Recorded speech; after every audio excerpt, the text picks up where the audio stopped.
I worked as a litigator in a law firm. And as you can imagine, when I was working in a law firm, I experienced a lot of stressful situations and a lot of anxiety and a lot of conflict and time pressure and so on. And that was okay with me. You know, I was all right with that in the workplace. But the trouble that I was having was that I was starting to take that anxiety home with me. So that was the issue I was having. So that when I would be sitting there trying to relax with a book or with a newspaper or something of that nature, I would find this nagging voice in the back of my mind wondering whether there had been a typo on page 52 of some document that I had handed in that day. So it was my earnest desire to let go of that and just have some ability to relax in those rare off hours that I had. And what I decided to do was take up what are often called mindfulness or spiritual practices, like meditation and yoga and qigong and tai chi. And I took up a pretty regular routine of those practices.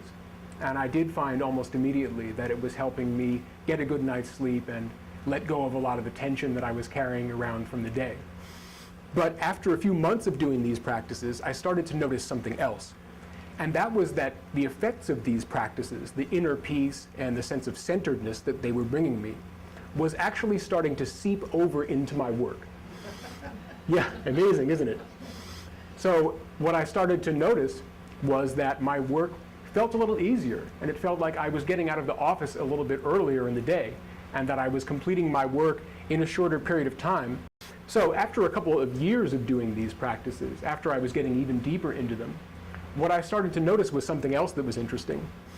You know, initially when I took these up, what I thought was that they were things that I could only do on my own time as I was sitting at home. You know, I figured if I'm feeling stressed, I can't exactly unroll my yoga mat on the floor of my office and run through a couple of asanas, right? You know, I can't exactly get into a half lotus position and meditate on the floor and dim the lights or something along those lines. But what I started to notice as I got deeper into these practices was that there actually are forms of movement and breathing and visualization that I could do in real time as I was sitting there at my desk. So I could do these things in the moment. I didn't have to watch some DVD. I didn't have to go to some class. I didn't have to burn any specific type of incense. I didn't have to do anything except for just sit there with my own mind and body.